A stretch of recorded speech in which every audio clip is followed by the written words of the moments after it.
this Wi-Fi. All right, and let's make sure. Oh yeah, and we got audio. Here we go. We are back, round two. If you listened to the first review of Coach K by Ian O'Connor, we apologize. This is obviously a new program, new show, new to going live, and I unplugged the microphone as I twisted the laptop to get us live. So we are back here better. I know a little bit more about the book. I certainly did not read it, though. So we are back here with JT, Rottinghouse JV coach and teacher at Cedar Falls. JT, thank you for coming back to the program to share your knowledge with us. And just a quick reminder, we are reviewing Coach K by Ian O'Connor, part of the Tony Sterling Basketball Coaches Book Club. And JT may be the new president of it, may turn into JT or the Game Shots Basketball Coaches Book Club. We really appreciate JT for taking the time. He read over 300 pages in about 10, 11 days. So we appreciate his dedication. And so can you just give us a quick overview of the book, Coach K, and what you learned, and not only about the coach, but about the program through those 300 pages? Yeah. So first of all, thank you for having me on, Joel. I appreciate it. Oh, for sure. It's good to be here with the people. With the book, it first starts off in Coach K's growing up days, whether it would be in Chicago, transitioning him from West Point, talking about his background, because his background is what defines him. It talks about the motivational aspect and how he was driven, especially coming from an immigrant family. So it talks about his early days and then really goes in through his coaching accolades and the journey that he went on, the highs and lows of it, from almost getting fired at Duke to winning the gold medal with the Redeem team back in 2008, right? Of course. 2008. So talks about all those different things and goes in through some nuances and some stories about different areas to highlight in Coach K's life. Mm-hmm. And so you mentioned immigrant background, early days. What was his early days like? Parents immigrated from Poland. And then what was that early life like in Chicago? So his parents were the ones that immigrated over as children, I believe. And they weren't the most wealthy family that you would find on the block. I believe dad ran an elevator operator and mom was a cleaning lady of sorts. So the money wasn't really flowing throughout that household. Now, the other thing, too, is that he was a private school educated student. He was a Catholic school boy, and they played in the Catholic school league there in Chicago. And those values of hard work, discipline were really instilled on him in an early age because they knew they had to make it. There wasn't much education in the family. I believe both his parents didn't even finish school. And at the time, finishing school was 8th grade and so on. So I believe 2nd, 3rd grade was all that his father made it through. And just those ideas of the discipline really brought him over. And the other thing, too, I would say is the first chapter is called Columbos, and that's the name of the group that they had with the within Coach K's circle. And building those relationships is a critical piece for Coach K as we see throughout the book. Excellent. And so he went from Chicago Catholic school. How good high school player? Would it mention any honors that he had from all state, all city, things like that? Yeah, he definitely had some honors, that's for sure. I believe they had all league at the time. I believe he might have gotten an all state. He was the league player of the year his senior year. He was averaging about 20 a game for his high school. Nice. And then so he matriculated to West Point. Jordan Service. Did it go into any depth about what made him choose going into service as a person that was born in the United States but first generation immigrant growing up? And obviously, when you go to West Point, there's, inferred in military service afterwards. Did it go into anything that has decision-making? Obviously, we know where it ended up in the future. But, going through that decision-making process that he guided so many great players through, and obviously choosing Duke in the future. But did they talk about anything about his recruitment or anything how that went? They do go in the recruitment. There was a few local area schools that he was hoping to get into, University of Wisconsin, University of Illinois. Ended up not hearing from them, and he was going to try to get there for them because the idea of West Point didn't appeal to Mike. He didn't want to go in the service, and at the time, the Vietnam War was a big discussion topic, and it was going on in the country, and we were starting to see the beginning stages of it. Shooting a gun was not on Mike's wish list, so him getting to West Point was really, really odd. However, I would say there was one person that changed that, and that was Bob Knight. Getting him recruited there and saying, listen, you come from this background and you can make more magic happen here at West Point with that discipline. And like you talked about, it's a very celebrated school, and it should be. And that appealed to him. And Bob appealed to Mike throughout the recruitment process. And his parents were really sold on Coach Knight's image for Mike Krzyzewski. And yeah, obviously, Coach. And so then, obviously, this is a basketball show, basketball program. So basketball people know. Obviously, Bob Knight was at West Point and then has obviously gone on to several successes as a coach. But what was that relationship like with Coach K? Obviously, at the beginning, it was, hey, we are sold on this vision. Parents supported it. And coming from, I'm not an immigrant, but, dealing with a lot, or, through different interactions. And with those, once parents not educated, I can only imagine how important that education piece was. So that decision's made, and now he's living with it. And how did that relationship go early? And then when did it start to sour? Because obviously now we know how things are viewed between him and Coach Knight. So it started off really good, as it normally does in the recruitment process. Everything's rainbows, sunshine, all those good things. But I think it all changed. And one thing that appealed to Bob about Mike was the toughness aspect. Mike definitely does have that. One thing that made it change, though, I would say, is during Mike's playing time, he was not allowed to shoot by Coach Knight. And do you mean explicitly, if you shoot, you're done, or? Here's a 20-point per game high school scorer asked not to shoot on his college team. And that always drove Mike. You could tell by how many times he brings it up in the book, and Bob always brings it up too. And the fact that he's bringing it up is just trying to water down Coach K's accomplishments, and it drives Coach K. So their relationship was a little bit friction there, but it wasn't a whole lot. Right? I would say one thing that Mike did to fire back is they used to have team meals at West Point. And during the team meal, it was just for the team, coaches, managers, players. Well, one time Mike decided to bring his girlfriend, now his wife, to that team meal. That wasn't allowed. Mike didn't even sit with the team, and Coach Knight was very furious. But at the time, I believe it was Mike's senior year. They kind of needed Mike, and he begrudgingly played him at that point. And their positive relationship carried over. Bob hired Mike to be his GA. And then I believe he went on to be the assistant coach at West Point, landing that job from Coach Knight's recommendation. And Bob always thought Mike owed it to him, especially all his successes, getting into Duke, getting the West Point job, getting into college basketball all together. And Mike never really saw it that way because he saw the work that he had to put in, and others played a role in it. It's not like it was just Bob Knight's recommendation for them. He had ADs, he had other coaches up the coast, and so on. And their relationship really became strained after that because they each held their own grudges.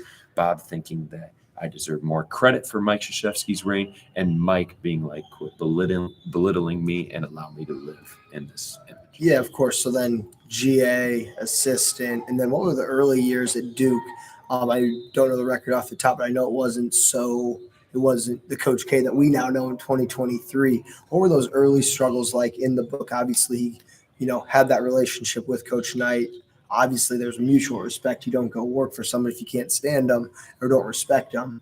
But, obviously goes through that adversity as, most people will, whether that's in college or a trade or whatever you do after high school. Adversity inadvertently is going to hit, sooner or later, big, small, it's going to be there. So then he matured. So obviously works for Coach Knight at West Point, continues on there, and then gets the job at Duke. What was that early like? Do you remember his age off the top? 28, maybe. So, okay. So, ironically, Coach Mack was 28 when he got hired at Northwest Missouri State, too. So, he was 28, got hired at Duke, and was Duke a national program at that point? Not like what it is now, but it was definitely more well-known than what people would say would give him credit for. They think he came from a bottom feeder, and the truth is I think that they were Final Four national champions a few years prior. Now, they weren't on the best of years at that point, not like the Duke we know now, but they were still a very well-respected program throughout the country. And so then his first few years, I know his first two, I believe, were losing seasons. Third season was right around 500. Did he talk about what that was like mentally, being on the hot seat as a coach? In the coaching industry, eventually you get fired if you're continuing to pursue onward and upward. If you stay where you're at as an assistant or anything like that, you know? Very anxiety ridden for him. And you could tell based on some of the things he wrote down in the book, some of his habits. It's not the stoic look that we got from Coach Krzyzewski in these past 30 years. It was a look of, I am scared to coach for my job. And I think one of the things that was the changing point of it was during the middle of that fourth year, the AD that hired him, I believe his name was Tom Butters, he was looking for a way to get the best out of Mike. And one of the people he called, ironically, Coach Knight. What would you do? And a few other administrators. And they said, do the opposite of what everyone thinks. I mean, I believe they call them like the ironclad Blue Devils or something like that, the boosters there. They wanted Mike out of there. After 3.5 years, they weren't seeing it, especially where they were now, the current sophomores during that fourth year was Jay Billis, Mark Allery, a very talented class, Johnny Dawkins, all that. So what do? How about you put a 5-year extension on that guy's contract? That's giving him the security. And as soon as he got that contract extension, that's when you see things start to pay off. Mm-hmm. We see the Final Four appearance later on with that same group. We see the national title relevance coming back, and we see the recruiting that eventually leads to the resume we all saw. Yeah, and the run, obviously, the names you mentioned with Jay Billis. Mm-hmm. And JT has worked the Jay Billis camp the last 2 years. Last year was at Queens College in Charlotte, and then now it's at Davidson, obviously where Steph Curry went. Unbelievable facilities up there. Has Jay spoken on Coach K or just on what it meant to be a Duke Blue Devil? Obviously, we hear him on ESPN when he's covering different games and things. But has there been any personal anecdotes, from lunches, meetings, just, different conversations you have with different people at camp? Have you heard stories or anecdotes from Coach K from Jay Billis? Not really. Jay doesn't really like to bring up his playing days because, frankly, the players that we're working with that are 18 or less, they didn't see Jay Billis play. They know Jay Billis from ESPN. Exactly. In the book. And in the Jeezy quotes. Yes, exactly. So Jay doesn't really like to bring that up in the golden days. I mean, we're there for the kids, when we're at that camp. Mm-hmm. However, if he needs to pull that card, he's always got it. Yeah, he's always got a Mark Allery story up his sleeve. He's always got a Coach K story up his sleeve. And a lot of the things that Jay will use, you can just tell reading the book, reading Jay Billis's toughness book. A lot of those come from the Mike Krzyzewski philosophies and ideas. Mm-hmm. Excellent. So then he's got those guys. He gets the 5-year extension. You say it leads to great success. Was that success instant? I think you said it was year 4. So the first 3 was below 500, at 500. Year 4, midway through the season, gets the 5-year extension. AD basically saying, hey, I believe in you. I know the results haven't been exactly where we want them, but we see, hey, you got hired as a young guy. At this point, it's probably early 30s, 31, 32. And so what did that, you said it lead. Oh, actually, we're going to backtrack. You said some of the habits he had. Was there any specific habit you noticed or stuck out to you when you were talking about the anxiety and how he's coaching for his job? And you mentioned the habits. Was there anything that he put in the book that, stands out? I would just say the insecurity of questioning your every move. It could be recruitment of a kid. It could be the changes you make X and O's. Because one of the things that he thought about throughout his first few years is he took over for his own defense coach. And Mike primarily wanted to coach man-to-man pressure defense. Well, when you're playing with another guy's roster, that's sometimes not the best decision for them. Mm-hmm. So that was one big thing, was getting to more of what Mike wanted to do. And just being comfortable within his own skin, knowing that, hey, these guys are now supporting me. Mm-hmm. Some other things that Jay talks about, obviously that toughness definition of the discipline. We go back to the immigrant family. You're going to do your job, your responsibility, and do it to the best of your ability. Mm-hmm. That's the way his parents raised Mike. And it was fantastic parenting, and he even referenced that. Now, his relationship with his dad wasn't really close, but you could tell there was a lot of respect there, mm-hmm. and rightfully so, because you can see in Mike's behavior how it rubbed off on him, mm-hmm. and the positive impact it made. And do you think that, or did he talk about, because obviously he's known as a relationship guy, like, there's, a few different types of teams. You can have the high IQ team, which is probably more of the Davidson, obviously the Princeton, things like that, or IQ. You can win with toughness, where, Buzz Williams, Bob Huggins when he was at West Virginia, things like that. Guys, we're just going to be out tougher. We're junkyard dogs, etc. or we can win with, our togetherness and, IQ to a certain extent, but also with our skill and how our style of play. So did he mention anything specifically around that bringing in those guys or things he looked for in the recruiting process? Outside of just the disciplined individuals, obviously there's a certain level of talent when you're going to play in the ACC that any player must possess just to get beyond the board recruiting. But he talked about anything specifically or how the relationship with his dad led to having great relationships with his players. I would say the number one thing for recruiting is Mike wanted talent. Mhm. And I know we all say that, like Division I, Division II, D3. Everybody wants the best players they can have. But that's the number one thing I would say he prioritized, because we go back to that losing seasons. Why would you want to go to Duke if you're, Johnny Dawkins, who is a coveted prospect out of Maryland? Mhm. So number one thing would be talent. Number two is, do you fit the mold? We go back to Bob Knight and Mike Krzyzewski's relationship, that toughness component. That's what attracted Coach Knight to Coach K. At Duke, I think that you've got to have that same level of discipline. You got to have that same level of drive, that same level of habits that Mike wants from his players. So recruiting those habits, I think, is a critical piece. When you look at the Leitners, the Hurleys, you look at even recently, Paulo Banchero, Jabari Parker, Jaleel Okafor, Tyus Jones, those guys came from disciplined backgrounds. And they even talked about that because they got into how sometimes you got to take a wild card every now and then. They typically like 2-parent households, but they started taking from single-parent households with guys like Elton Brand, who ended up doing really good things for them. Now, sometimes it doesn't work out where you get those guys that you think, oh my gosh, this guy's going to be the key piece, and he turns out to be the one that you missed on. Yeah, and obviously there's people in all leagues, whether it's basketball, soccer, that evaluation is it's an inexact science. There's people, GMs, that lose their job and keep their job for their ability to evaluate or not predict the future, but see, hey, this athlete has X, Y, Z, things like that. So he's recruiting those disciplines. So you just mentioned a lot of very, very, very good. So obviously Christian Laettner, Mount Rushmore of college basketball players, yes. Whether you're a Duke fan or not, was the only college player on the dream team. And I'm a big Christian Laettner fan, just as a fan of not a huge fan of college basketball, but in terms of personality, someone that was extremely competitive. Did he talk about how he coaches really good players? Because I think that can separate coaches as well. A Coach Calipari, there's not easy when you got those egos, and obviously every coach has an ego that they want to tame as well. But did he talk about anything specifically on how how he went about coaching his best players and appealing to those high-level players, especially in the early days when you're selling a vision with, only piece, your eyes are half open. But in his mind, he can see this is where we're going and selling those guys on that vision.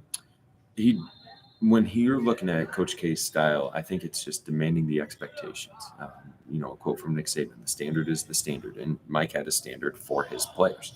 Now, he wasn't expecting the same things from Quinn Cook as he was Jaleel Okafor on his final national championship team. Mm-hmm. You got to have those different parts of it. But if you were a Christian Laettner, a superstar in the college basketball world, you had to play like a superstar.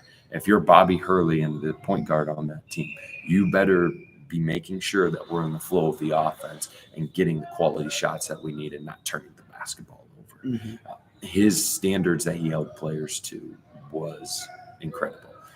Okay, and so while we're talking about that team, so obviously that team loses to UNLV with Jerry Tarkanian and Phi Slamma Jamma the first year, and then that next year, I think that was Coach K's first national championship, right?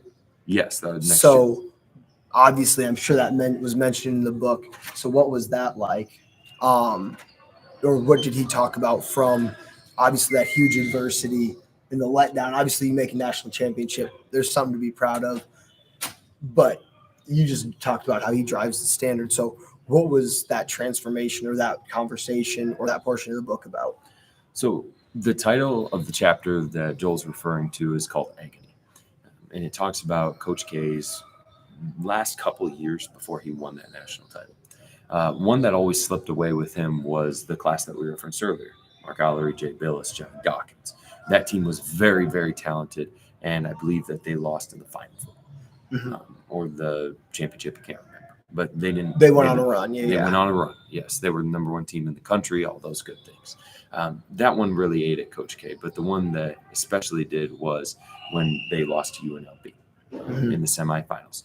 And UNLV was the better team at the time. They were on a 12-game win streak. Well, it ended up stretching out to 40-something by the time that they met again that following year.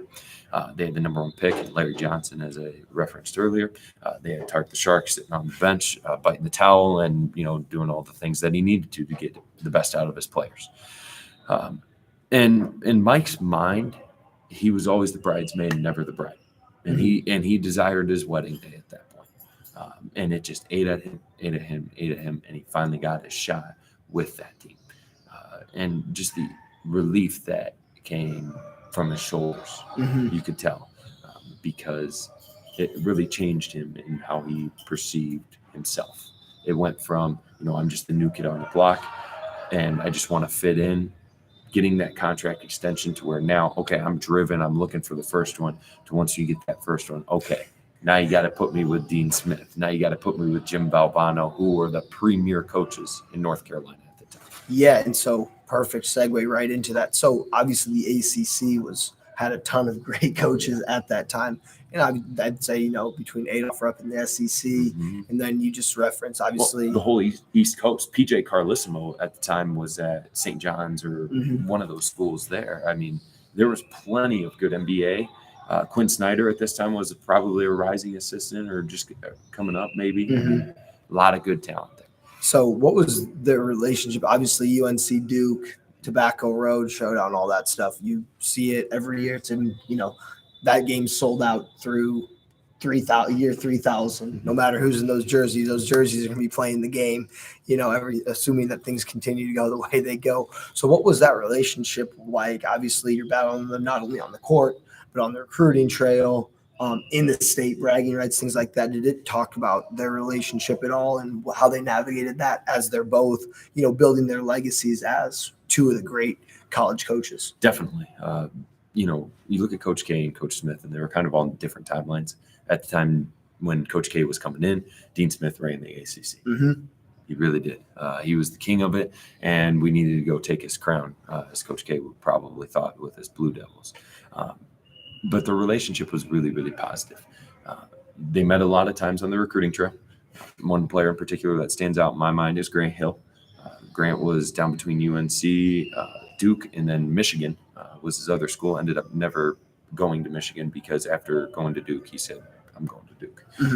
But he was down to Duke, UNC, were his two 50-50 options, and they fight over players all the time. When you look at the offers. As is common. Yes, definitely. But the mutual respect that Coach K had for Coach Smith is definitely evident in the book. And I don't think Dean Smith gets as much credit as what he deserves. He's got the one ring with Jordan hitting the shot against Georgetown. But Coach K really, really valued what Dean Smith did. And that shows in the final days of Dean Smith's life. Coach K was there. He was writing notes to him. I believe he even talked about how some of his kids had pictures with Dean Smith. And that's why the floor at UNC is named after, the Dean Dome itself. And then you got the Coach K floor as well. You got two men that led their communities, both UNC and then Duke, into more positive light. And so then you referenced Jim Valvano. Was there any relationship? Obviously, he's down the road at NC State. What was that? Was there a relationship between him and Coach K when they were obviously sharing the floor in conference games? Probably similarly on the recruiting trail, all trying to get the best kids in the country at that point, building their national brands. If you gave me one word to describe Coach Smith and Coach K's relationship, going back to those two, I would say admiration. And Coach K just respecting the heck out of what Dean was doing, and then going for that crown. If you gave me one word to describe Coach K and Jim Valvano's relationship, I would say it's a rivalry. And that actually started at West Point, because West Point would play Jim Valvano's school, which the name's escaping me off the top of my head. And they actually both transitioned to Duke and NC State at relatively around the same time. And one of the things that added to that agony chapter that we talked about earlier was the fact that the Cardiac Wolfpack in '85 ended up winning the national title. So that yeah, ate at Coach K. so they got the first one. Mhm. He's obviously famously running around looking Yes, for sir. anyone to hug. You know, And, Jim Valvano, obviously before both of our time. I'm a little older than JT, and he's before my time, but obviously ESPN does a great job of keeping his legacy alive every year with the Jim Valvano Award and everything. But, I think of Jim Valvano, he's a very boisterous and loud person, and Coach K's, as you referenced earlier, a little more stoic. So is there any specific stories or anything referenced in the book that you've heard as just learning about college basketball, learning about basketball in general, that about their relationship or anything you've taken away? just a respectful rivalry would be what I would use. But really, what stands out to me is when Coach K and Jim Valvano's final days here on this earth. Coach K was there for a lot of them. In fact, he even transferred Jim Valvano to the Duke Hospital so that way he could have the best services, chemo and things like that for his cancer.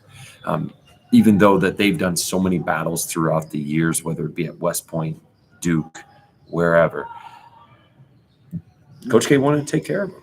And that's truly a respectful rivalry. Yep, exactly. They've had plenty of battles, but at the end of the day, understand we're all humans. We're all obviously life and death is always bigger than the game. So we referenced a lot of the old. I want to make sure, as a guy that loves some Duke basketball, specifically JJ Redick, was there anything about him? Because, and one thing, especially with Duke players, and obviously they're a national brand, and I think just like any national brand, it's a double-edged sword. It's great because you're on TV several nights of the year, but also you're dealing with young men that are still, 18, 19, 20, 21, 22, not so much any 22 anymore, but, and especially I remember JJ Redick. He's a little bit older than me. I was middle school. That's really when I caught the basketball bug, was him and Adam Morrison when they were battling for and all that. And I just remember JJ Redick, and I listened to his podcast talking about, those years where his first couple of years he was immature, and like Coach K said, you don't deserve to be a champion. Was there anything specific about JJ Redick or,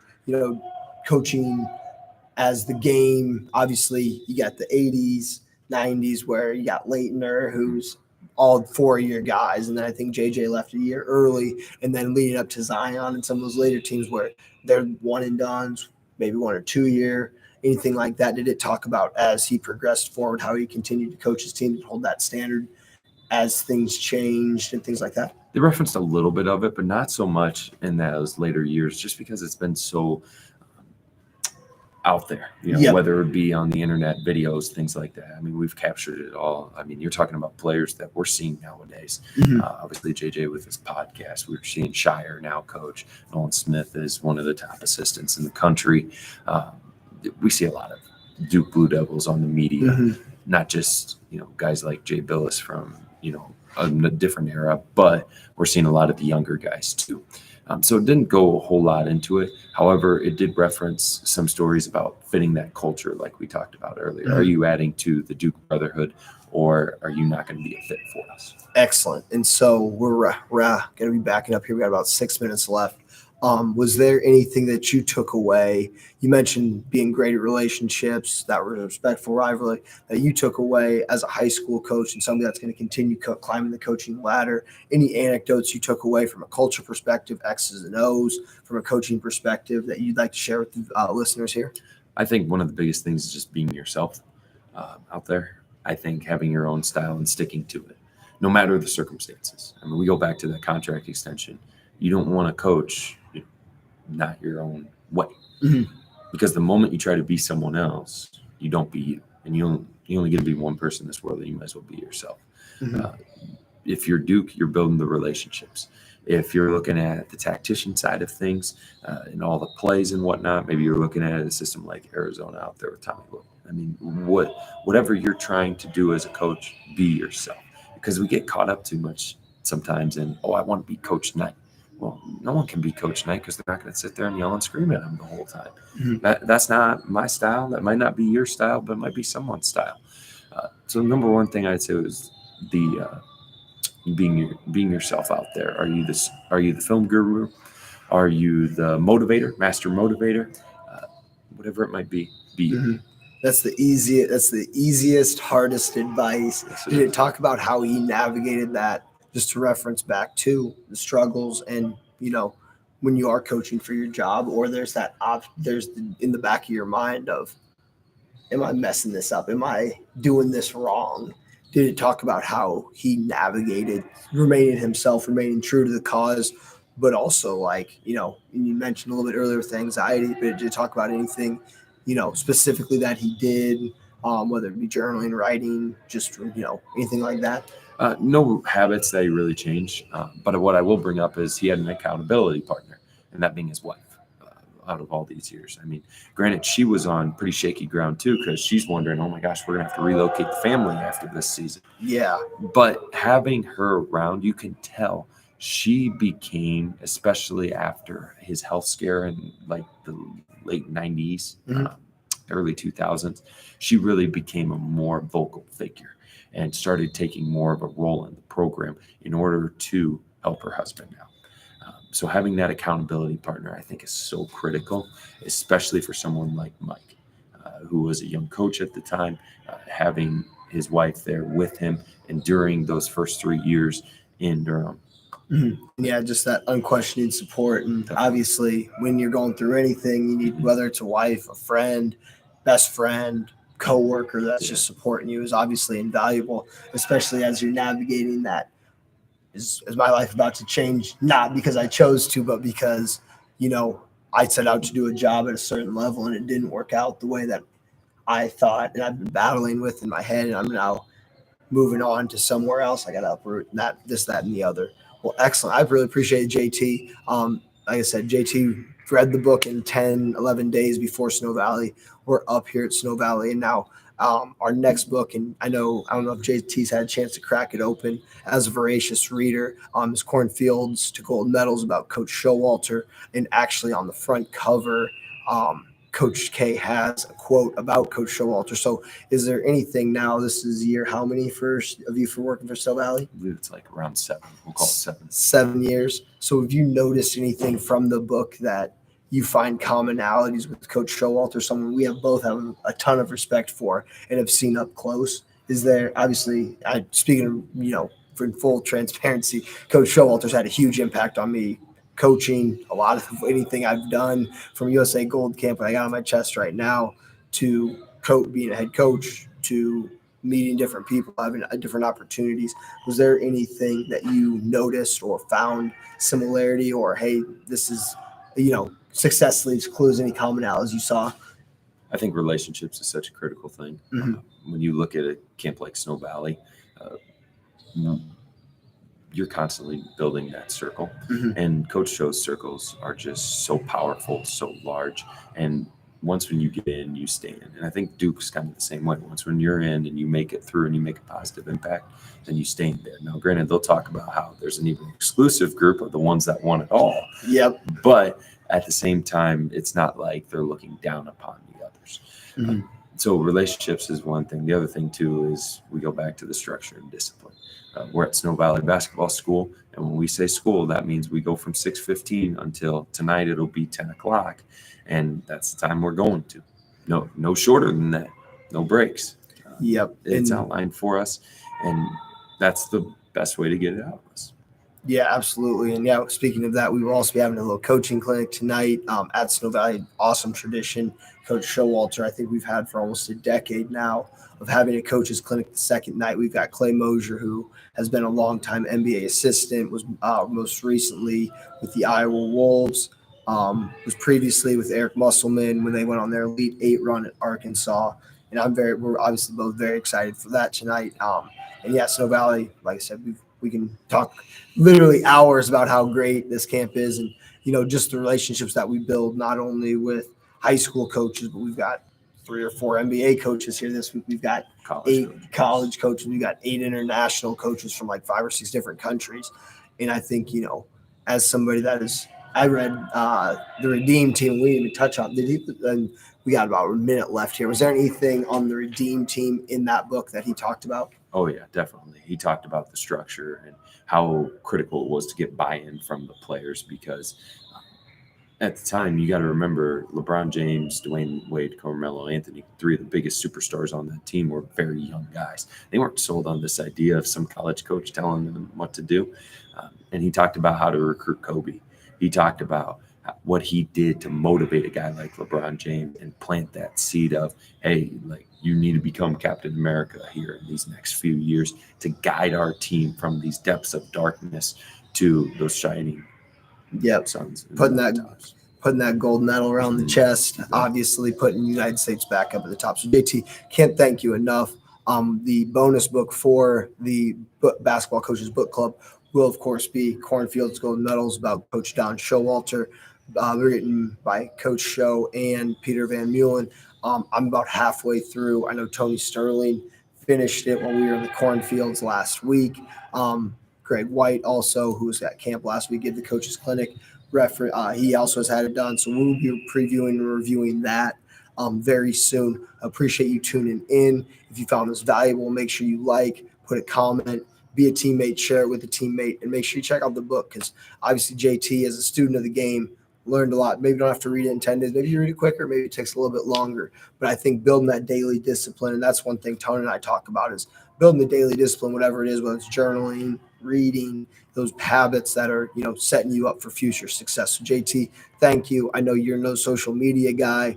If you want to get in touch with JT, send a pigeon or just shoot me a text, DM, anything like that. And I would be more than happy to put you in contact with JT.